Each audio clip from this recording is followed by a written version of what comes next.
E no São Paulo, quem será o centroavante contratado? Vou te trazer a palavra do presidente Júlio Casares sobre o tema. Para completar, outro jogador oferecido ao São Paulo para vestir a camisa 9. Tem as últimas do mercado, bastidores, finanças. Fala aí, pessoal, eu sou Jorge Nicola, bem-vindos a mais um vídeo do canal. Sempre bom ter vocês por aqui, sem perder tempo, pedir para deixar like, se inscrever no canal e ativar as notificações. Bora falar agora sobre mais um atacante oferecido ao São Paulo. Contei para vocês no vídeo da hora do almoço que o tricolor havia recebido a sugestão de Carlão, vice-artilheiro da Série B, com 8 gols, ele veste a camisa da Ferroviária, é um jogador que já havia sido sugerido para o São Paulo depois de um bom campeonato paulista pelo Noroeste. A nova sugestão é de Lautaro Dias, atacante argentino que pertence ao Cruzeiro. Havia sido comprado do Independiente Del Valle por 16 milhões de reais. E a ideia do Cruzeiro era recuperar esse dinheiro. Acontece que as propostas que chegaram ao Cruzeiro foram todas por empréstimo, até por isso, nesse momento, o Cruzeiro já cogita emprestar o atleta, jogador que em outros momentos já havia sido sugerido, indicado e até buscado pelo São Paulo.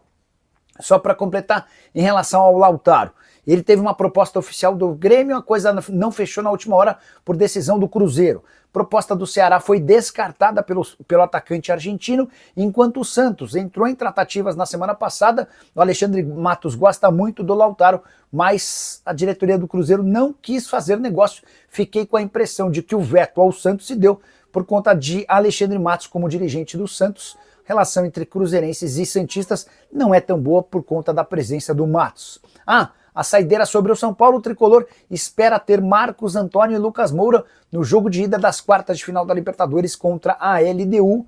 Oscar corre o risco de se juntar a outros atletas só voltando no fim da temporada. Bora te atualizar agora sobre a busca do São Paulo por um centroavante. Um monte de nome tem surgido no noticiário no Brasil e no exterior. Por exemplo, no Paraguai, cravaram que Brian Grance, meio atacante de 18 anos de idade que pertence ao Olímpia, interessa ao São Paulo. O presidente Júlio Casares desmentiu, disse que esse nome nunca esteve na pauta. Gonçalo Lencina, atacante argentino de 27 anos de idade, que pertence ao Tolima, também foi especulado. Ele tem 31 jogos nessa temporada, com 11 gols e 2 assistências. Posso contar para vocês que o Lencina está sendo analisado. Observado, jogador cujo valor de mercado é de 800 mil euros, contrato até dezembro. Em relação a Lautaro Dias, o jogador foi oferecido ao São Paulo, o tricolor ainda não se decidiu se vale a pena ou não fazer proposta ao Cruzeiro. Enquanto não houver essa posição do técnico Hernan Crespo, o São Paulo não leva essa história adiante. Perguntei, presidente Júlio Casares, vocês já têm alguma negociação mais avançada? Em que pé está essa história? E a resposta do presidente foi, ainda não temos nada definido. A verdade é que estamos analisando o mercado, fecha aspas, o São Paulo tem até a próxima terça-feira para adquirir esse centroavante. E a necessidade da contratação de um 9 tem a ver com as ausências de André Silva, Rian Francisco e Caleri, todos com problemas no ligamento cruzado anterior do joelho. Notícia do São Paulo. Só para registrar e finalizar sobre o São Paulo, o tricolor contratou 3 jogadores para o Sub-20. Primeiro deles, Didier, ponta que pertencia ao Emelec do Equador. O segundo, Lucian, lateral de direito de 19 anos, que havia sido supercampeão pelo Flamengo na temporada de 2024, nesse ano foi para o Bahia, acabou não se adaptando. A terceira contratação de Guilherme Brito, lateral direito e meia, ele estava no Flamengo, tem 18 anos de idade, rubro-negro rescindiu o contrato e ficou com um percentual de olho numa venda futura. Bora de notícia exclusiva sobre o Grêmio. Marcelo Marques já está em busca de um homem para assumir o departamento de futebol gremista na próxima temporada e a prioridade é Paulo Pelaipe. Dirigente muito conhecido no Grêmio, que hoje trabalha no Cruzeiro, dá para dizer, porém, que o negócio dificilmente acontecerá. Primeiro, porque o Pelaipe tem contrato com o Cruzeiro até dezembro de 2026 e dificilmente rompe seus vínculos. Depois, porque o Pelaipe está muito alinhado com o que fazem o Pedro Lourenço, dono da SAF do Cruzeiro, e o Pedro Júnior, o homem do futebol. Dessa maneira, pode acabar sobrando para Rui Costa, que é diretor executivo de futebol do São Paulo, assim como o Pelaipe tem toda a sua história no futebol iniciada no Grêmio, só que o Rui nesse momento não vive em fase tão estável no São Paulo. Ele é o braço direito do Carlos Belmonte, que é o diretor institucional, diretor estatutário do departamento de futebol. E o Belmonte andou se desentendendo com o Júlio Casares, está mais distante do presidente, até por isso existe uma especulação de que o Belmonte corre risco de demissão. Se o Belmonte for dispensado, é natural que o Rui Costa tenha sua posição enfraquecida. E diante desse cenário, com uma proposta para ser o homem do departamento de futebol do Grêmio a partir de 2026, dá para dizer que passa a ter uma boa chance desse negócio acontecer.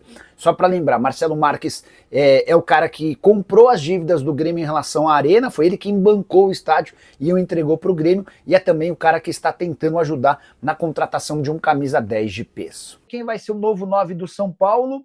E se vai ter, São Paulo certamente trará um 9, até porque o André Silva não tem mais condição de jogo. O único centroavante do elenco do São Paulo nesse momento é o Dineno, alguém que não goza do prestígio do técnico Hernan Crespo. A mesma situação que o Bruno Rodrigues viveu pelo São Paulo, de ter chegado pouco antes do Hernan Crespo, está sendo vivida pelo Dineno. O Dineno não tem conseguido jogar. Então o São Paulo está no mercado.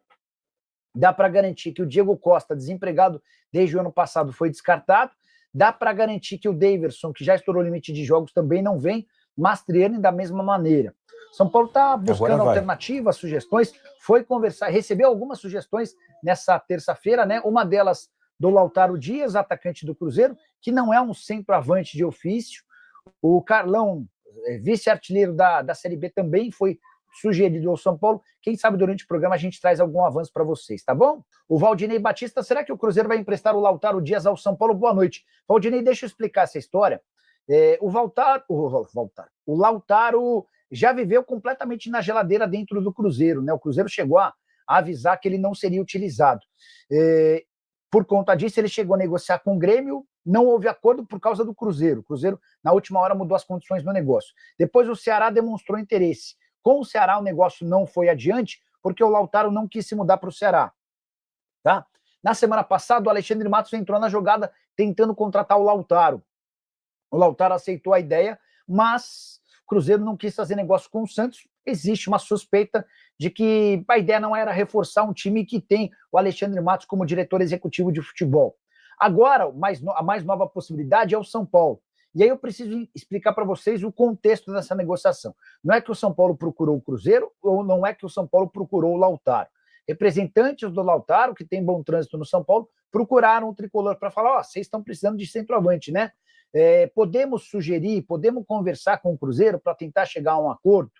E o São Paulo, estamos pensando, analisando o mercado, a gente responde para vocês assim que a gente tiver uma posição da comissão técnica. Então, esse é o contexto, essa é a realidade de momento entre São Paulo e Lautaro. Tá? Se o São Paulo chegar a um consenso de que vale a pena fazer esse investimento, com o aval do Hernan Crespo, o Cruzeiro será procurado. Lautaro, que tem 18 partidas na atual temporada e 2 gols. Não entrou no jogo contra o Internacional, jogou 7 minutos contra o Mirassol. E esse jogo contra o Mirassol é um jogo meio emblemático, porque é a partida em que o Cruzeiro empata com o Mirassol no segundo tempo, 1-1, precisa de gols, mas na hora de fazer as substituições, o Leonardo Jardim deixa o Gabigol no banco de reservas e opta por colocar o Lautaro. É bem verdade que o Lautaro também só jogou 7 minutos, né? Mas esse foi o contexto do jogo da semana passada, tá bom? Perguntando se o Mailton já foi registrado. Deixa eu mandar mensagem para o Júlio Casares. Júlio, boa noite. Tudo em ordem por aí? Sabe se o Mailton já foi registrado no BID? Que mais? Tem mais uma resposta aqui para vocês. Qual vai ser o percentual do Marinacks na base do São Paulo? Essa é importante. Aurélio, eu já vou responder essa. Deixa eu só trazer a posição do Douglas Schwartzman, que é o diretor da base do São Paulo. Eu perguntei sobre os 3 reforços que o São Paulo está trazendo para o Sub-20. Um lateral direito, um lateral que faz meia e um atacante. Então, e esses caras ainda não podem ter os nomes divulgados porque não estão assinados, tá? Sobre a resposta, sobre a pergunta do Aurélio, qual vai ser o percentual do Marinacks na base do São Paulo? Nessa quinta-feira, o Conselho de Administração será convocado, já foi convocado, né? Mas vai votar sobre um plano montado para o São Paulo para a revolução das suas categorias de base, tá? O São Paulo fechou um acordo é um acordo tripartite, que conta com a participação do Marinacks e também com o Fundo Galápagos. O Fundo Galápagos coloca o dinheiro, o São Paulo se utiliza desse dinheiro para contratar atletas, o Marinacks entra nesse primeiro momento sem dinheiro, ajudando com a contratação de jogadores, ele vai ceder os seus scouts do Nottingham Forest para que o São Paulo busque os melhores atletas sub-20, do sub-11 ao sub-20 da América do Sul para contratar esses atletas, e aí no final da operação. Quando esses caras já estiverem no time principal, eles vão ter como prioridade os clubes dos clubes do grego, tá? Que são o Rio Ave em Portugal, o Olympiacos na Grécia e também o Nottingham Forest lá na Inglaterra. Querendo saber sobre reforços do São Paulo, assim que o Júlio Casares me responder sobre o Mailton, eu já pergunto. Aqui, ó, o Mailton ainda não foi registrado no BID. E a justificativa é de que trata-se de uma rescisão do contrato na Chapecoense, onde ele estava emprestado, o contrato vai para a Ucrânia e vem da Ucrânia para ser registrado no Brasil, tá? Beleza. E sobre atacante, tem alguém perto? Ver se a gente consegue descobrir quem que pode ser o camisa 9 do São Paulo. Tricolor está no mercado, tá? Minha rapaziada boa, ficamos aqui com aquele giro de notícias super importantes do maior clube do Brasil. A gente fala realmente do São Paulo. Muito obrigado por você ficar no vídeo até agora. Não esqueça de deixar like, inscreva-se no canal, ativa também o sino das notificações. Para quê? Para ficar por dentro de todas as atualizações do Tricolor Paulista do São Paulo, o maior clube do Brasil. Assim que a gente estiver postando o vídeo, você ficar super antenado sobre as últimas do Tricolor Paulista, combinado? Um grande abraço no seu coração, a gente vai ficando por aqui até o próximo vídeo. Fui!